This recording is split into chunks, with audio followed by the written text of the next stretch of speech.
A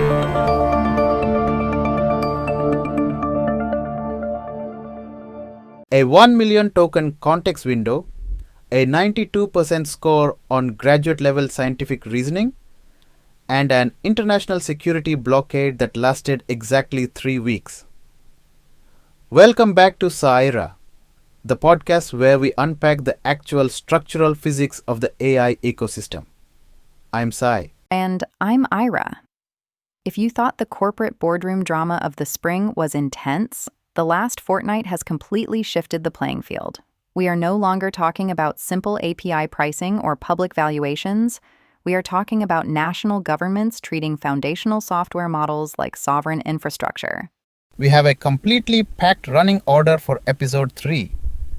We are covering the unprecedented federal intervention surrounding Anthropic's newest architecture, the regulatory trap catching labs between state laws and federal consumer protection, and the legislative line in the sand being drawn across both sides of the Atlantic over the automated boss. It's a dense agenda, Sai, but it highlights exactly what we discussed last week. The industry is rapidly transitioning from a free market playground into a heavily institutionalized era. Exactly. So let's not waste a single frame. We have a completely packed running order, and we start with the biggest technical and geopolitical story of the month. Let's talk about Anthropic. On June 9th, they officially blindsided the developer community by dropping their first publicly available Mythos-class model, Claude Fable 5, alongside its unrestricted sibling, Claude Mythos 5. Ira, for our listeners who haven't dug into the technical documentation yet, what exactly makes a Mythos-class model fundamentally different from the older Opus or Sonnet lines? The best way to describe Fable 5 is that it feels incredibly massive, Sai. It features a default 1 million token context window and an unprecedented capability to output up to 128,000 tokens in a single request. It scores a 92.6% on the GPQA Diamond benchmark for graduate-level scientific reasoning and a 76.5 on the Artificial Analysis Coding Index. Anthropic essentially built this for long-horizon, completely autonomous knowledge work that previously required constant human intervention. Right. It's a powerhouse for end-to-end software engineering. But the pricing reflects that scale. It's priced at $10 per million input tokens and $50 per million output tokens, which is twice the cost of Claude Opus 4.8. But the real story isn't the raw performance. It's the sudden geopolitical collision that happened immediately after the launch. That's where the rollout hit an absolute wall. Because Fable 5 demonstrated such extreme advanced capabilities in autonomous task completion, vulnerability discovery, and cybersecurity-related analytics, it immediately triggered an emergency national security intervention from Washington. Citing deep concerns over advanced offensive cyber capabilities, the U.S. government abruptly slapped restrictive export controls on the model, freezing global access for foreign nationals and halting Anthropic's testing cluster. It was an incredible moment, Ira. We went from a standard product launch to an international security blockade overnight. But then, less than 3 weeks later, the US government lifted the restrictions. How did Anthropic manage to resolve a federal national security freeze that quickly? They had to implement a highly complex structural compromise. Anthropic introduced an entirely new backend system for Fable 5 centered on strict, real-time safety classifiers that explicitly decline requests related to high-risk domains like biological synthesis, advanced chemistry, and offensive cyber exploitation. Because these guardrails trigger so frequently, they actually had to build a new feature directly into the Claude API that allows enterprise applications to set automatic server-side fallbacks to safer, lightweight models like the newly released Claude Sonnet 5 if Fable issues a refusal.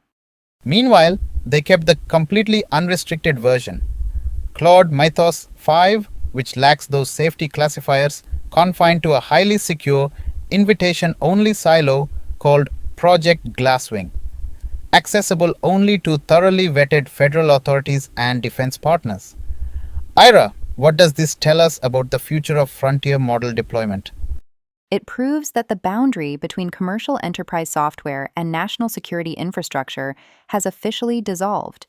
If you are building a model that can autonomously navigate complex code bases and find deep system flaws, the state is going to treat your software exactly like an advanced semiconductor or a military-grade encryption system. This brings us beautifully to our second topic.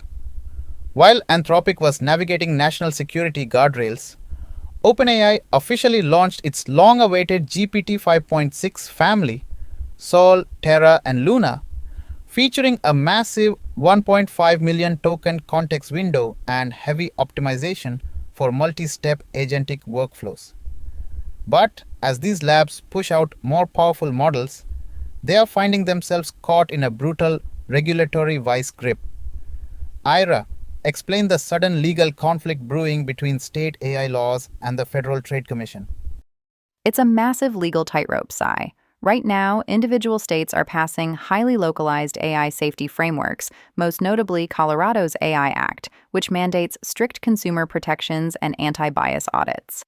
To comply with these diverse state laws, major AI labs have routinely resorted to region locking or intentionally nerfing, meaning degrading the reasoning performance or modifying the output behavior of their models for users opening the app within those specific state borders. Right? It's a standard geographic compliance strategy. But the FTC just dropped a massive policy statement that turns that strategy into a legal minefield. They announced that if an AI company deliberately alters or degrades the accuracy, capabilities, or safety guardrails of a commercially advertised model based on a user's geography, they could be sued for violating Section 5 of the FTC Act for suppression of accuracy and deceptive consumer practices. It's a spectacular double bind, Sai. If you keep the model at full power, you risk violating state-level compliance mandates. But if you adjust the model's reasoning downward to satisfy local state laws, the federal government can sue you for delivering an inferior, deceptive product to the consumer. The regulatory landscape has effectively created a mathematical vice grip where the labs have nowhere to hide. So, the infrastructure layer is facing a compliance crisis, but the enterprise application layer is hitting a massive legislative wall regarding how AI interacts with human workers. On June 29th, the Council of the European Union gave final approval to a sweeping new framework known as the Digital Omnibus on AI, or Omnibus 7, which aggressively accelerates the transparency timelines for the EU AI Act. Ira, what is the immediate impact of this European decree? It draws a very sharp line regarding data provenance and automation, Sai. Omnibus 7 pulls the deadline for strict transparency markings and algorithmic auditing forward to December 2026. But more importantly, it mirrors a major legislative push happening right here in the U.S. Senate with the formal introduction of the No Robot Bosses Act.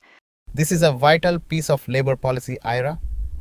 The bill explicitly seeks to make it legally impossible for an employer to rely solely on an automated AI system or algorithmic framework to handle critical human resources pipelines, specifically recruitment, hiring, performance reviews, or worker termination.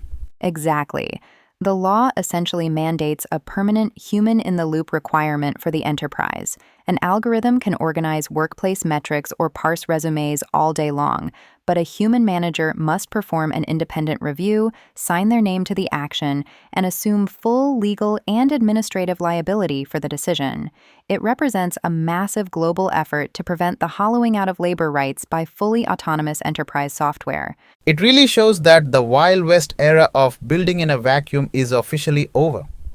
From the immense technical scale and geopolitical restrictions of Claude Fable 5, to the FTC's brilliant legal trap for model performance, and the global legislative stand against the automated boss, every single update this week points to a world demanding sovereignty and clear boundaries. The ecosystem is maturing at an astonishing rate, Sai. You can find our full technical citations, show notes, and transcripts over at SAIIRA.show. I'm Sai. And I'm Ira. This is SAIIRA, Signal in the AI Noise. Keep an eye on your API fallbacks, and we will see you next time.